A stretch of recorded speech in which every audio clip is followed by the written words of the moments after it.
Welcome to Guerrilla Discipleship. I'm Kevin Baker. I'm Tim Parker. We are back again Yes. together. It's been too long, but it's been great to continue to be with you. Thanks so much for being a part of Guerrilla Discipleship. And we are moving forward, and we're going to talk about behavior shifts and what that looks like for the church. How can I see behavior shift in my life? Tim has actually started a series of messages called Behavior Shifts, and so it's going to be a few weeks. We wanted to talk about that as we continue to go through with you what it means to be an everyday disciple maker. How can I be useful of God and useful in the kingdom every day? How can God use me? So that's where we are. So Tim, I have a question for you as we begin to think about this. Uh-oh. When Jesus met with people, did he, in your opinion, did he ask them to change their motives first, or their thinking first, or their behavior first? What would you say? How did he go at life transformation? Come at it from the thinking, behavior, or motive? My gut's telling me it's most likely, and I think I'm gonna go with behavior. Okay. Because he said, "Follow me," right? Yeah. I mean, his invitation. And when the rich young ruler came up to him and said, "What must I do to inherit eternal life?" He challenged a couple of things, because he said, "Why do you call me good? Nobody, no one's good except the Father." Yeah. But then his thing was, at the end, change this behavior. Go and sell all. But in that behavior, I think Jesus knew he was going to have to deal with some of his own thinking about money and God. He was going to have to deal with even what I'm calling the motive level, or that internal level of, do I trust God? Yeah. So it's not just what do I think about God, but do I trust God to provide for me enough so that I can do this behavior? So I would agree with Tim. I think that apprenticing Jesus and the way that Jesus transformed lives was he invited us to begin to just change our behavior. Yeah. And come follow me, and then they drop their nets, or they leave their dad behind with a boat and a whole entire business. But our culture is the opposite of that. Our culture is, tell me what you want me to do and let me think about it. Let me figure out if I like it or not. And so what is that? Why is it that we are so, as opposed to this responding, I think we almost feel like that responsive obedience to Jesus is reckless. Yeah. Whereas we want to decide what we're going to do. I don't want to get too philosophical, Go ahead. but I will go with the enlightenment. Can I have enlightenment for $500? Yeah. You can even phone a friend. Yeah, if you want. I think that the enlightenment, for all that's good, it made us want to question and think and philosophize and analyze and rationalize every little bit and piece of information down to a core. And then once we have all of life, or our thoughts all, analytically figured out, then we can lay them out on a table and pick the best option that makes the most sense to us. Yeah. And there's no feelings, no emotion, no behavior involved, or at least that's what we think. Yeah. And that's not necessarily how we're wired or designed. I like that. I think the other piece of that always kind of sticks out to me, I agree with everything you said, is that I get to stay in control of my life, which is what I ultimately want. I want to be the God of my own life. Yeah. And if I just basically respond with obedience, it feels like I'm surrendering control to God, which is, of course, what he wants and what it means to have God as our God. So, but let's get back to this idea of apprenticing. You really opened that well in your message about the idea that we're trying to learn how to live the lifestyle of Jesus by watching and doing what he did. It's not just learning from him, like Jesus doesn't hand out. He didn't go to the disciples and say, here's my information sheet about what it means. He just said, follow me, watch what I do. And Tim and I were just in one of our marriage tune-ups with Richard and Jenny. And man, Richard, who is a gifted teacher, he's a teacher in the Montgomery County school system here in Maryland, said that one of the things he learned was there's no learning without modeling. And so I think that's what Jesus was saying. Yeah. I want you to look at my behavior and do what I do, model my behavior. So all of that around behavior shifts means that we've got to be around other people who are doing what Jesus does in order for me to see it and to be able to copy it. Sort of builds a case for being in community. Yeah.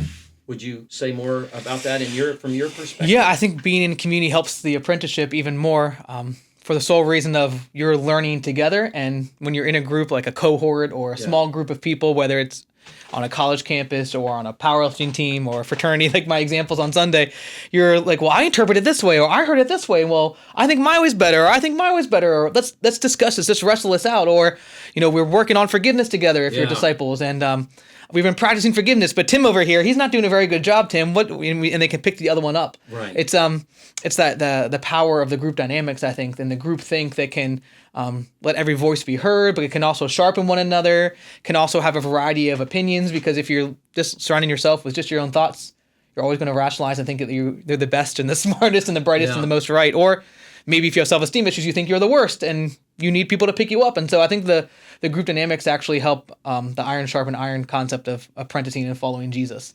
So here's the crazy thing, though. For most of us, or maybe a lot of our church culture, it's we're sort of good if we're at church on a regular basis, right? So in our time-pressed culture, come to church on Sunday morning, or whatever day of that you gather with your church family, Saturday night, Wednesday night, whatever it is.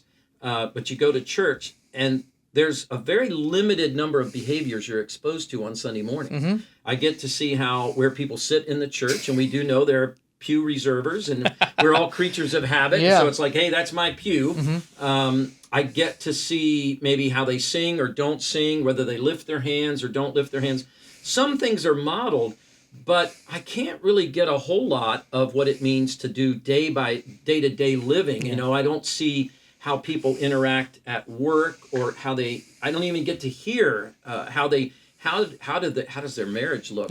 How do they deal with their spouse or their kids as a follower? You don't get to what we say, do life together. Yes. When you're in like a group with other people, if you're parents, you get to see how other parents parent, and you could have a parent like, oh, I'm the most holy parent out there. I've read all the books and I've done all this stuff, and then their kid runs around, they're slapping them around, or they're yelling at them, or they're letting them watch 40 hours of screen time over 2 days, and you're like, well, maybe I don't want to listen to you, or I don't want to behave like you. But you don't get access to that when you're just sitting with people for an hour and 15 minutes on a Sunday morning. And I remember Michelle and I, our mentors in ministry, invited us to do life with them. I mean, we were at their house a lot. We were in intimate settings with them. We got to see how they treated their kids. We really got an insight into how they dealt with each other in marriage. And man, he just adored his wife. My mentor, George Anderson, just adored. He called her Doll. That was his favorite name for her, Doll. They were very gracious to one another. It didn't mean that they didn't get irritated with each other. We saw them get irritated with each other. We saw them have disagreements.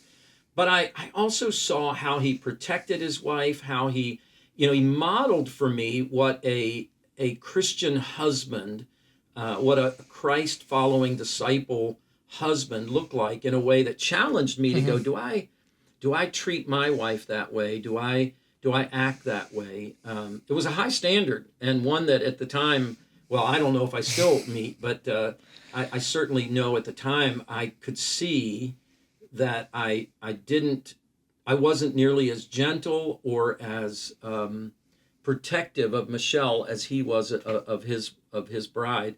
So all of that, I guess, to say that we've got to find some other disciples that we can do life with. Jesus didn't invite the 12 disciples to come follow him individually, like, hey, Tuesdays I'll be with you, Peter. It was like, come and be together in a group and people with other perspectives and backgrounds and passions and history and they fought with each political other. Ideologies. Exactly. They were not all on the same page. And so he helped disciple them even as they argued with each other. And so that's what we need.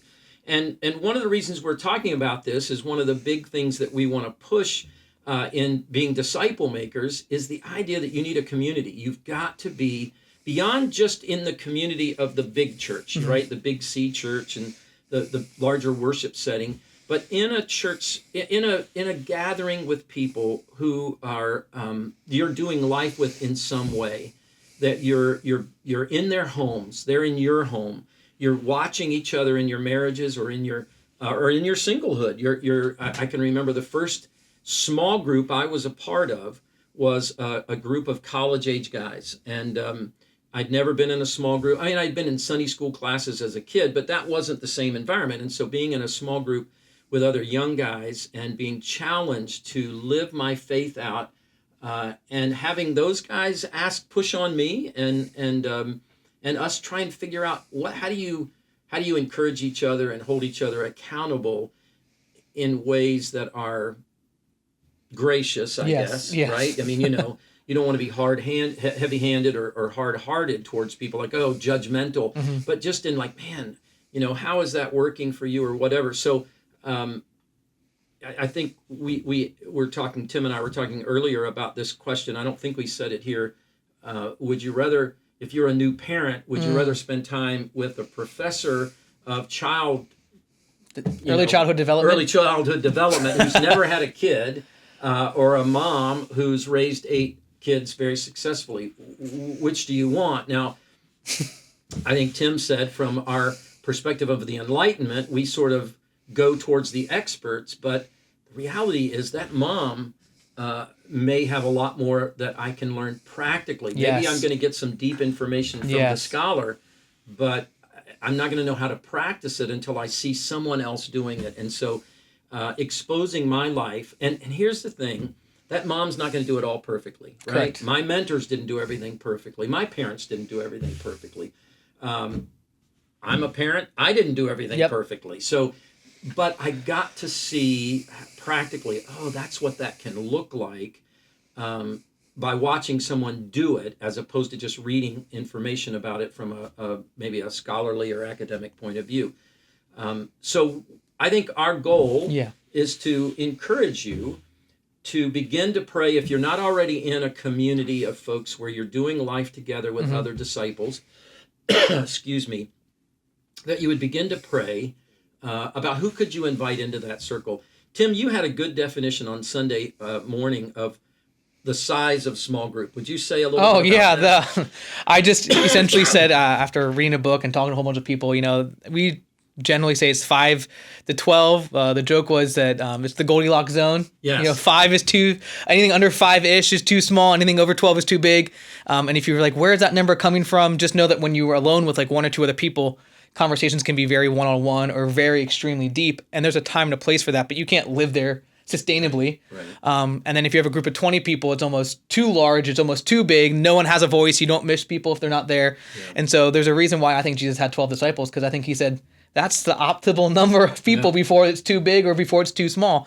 And so that's like that I would say Goldilocks zone. Don't have to stick to it, but I think that's an area of that people should be trying to focus on. And I know we get kids involved. It's all these weird numbers, but it's just a good rule of thumb. So the 5 to 12 is more the adults. If you've got if each of those 12 adults had 1 kid, that's 24 people. But you're separating that out. Yeah. So what we do with the parenting small group I'm in is we have, I think, either 4 or 5 sets of parents, and there's tons of kids. And so if we don't have at least 3 of the 5, we say, hey, we're not going to meet. We're going to change and move the day because we want that kind of critical mass. And 3 of the 5, you're going to have 6, hopefully, without 2 running around taking care of kids and all that stuff. But So what we're going to do over the next few weeks is we're going to talk about some practical how-tos for living in small group community, at least how we see it, what will help build us up as disciples, what will help us build God's kingdom, and really grow spiritually. Because again, just to kind of bring back to what we started with, is that Jesus was really interested in behavior shifts. Yes. He didn't want us to just think differently. That's important. But he wanted us to act differently. And so we want to talk about how do we get behavior shifts in our life as we follow Jesus, and how do we do it how do we allow community, being in community with each other, to encourage that, to help that, to accelerate that. And so that's where we're going to go over the next few weeks. Tim, I just have to say it's great to be back doing this together. Yes, definitely. But I have one complaint. You're higher than I am. I have the last squeaky chair. He's sitting high. He always wants to be over me. I just want you to know that. He's better looking than I am. He's younger than I am. And now he's lording it over me. So I'm going to get a chair next week. I'm going to be taller than him. And we're going to eventually figure out where this race ends. Hopefully they enjoy not having the squeaky chair the whole entire time. Yeah, so. I just have to look up to Tim, as we all should, because he's a wonderful guy. Hey, thanks so much for being a part of Guerrilla Discipleship. As always, if you want to know more, you can email me, kbaker@oakdale.church. tparker@oakdale.church. And I think they can make comments. Yep, right? make comments below. Make some comments. Yeah. All right, we'll see you next week. Thanks so much for being a part of Guerrilla Discipleship.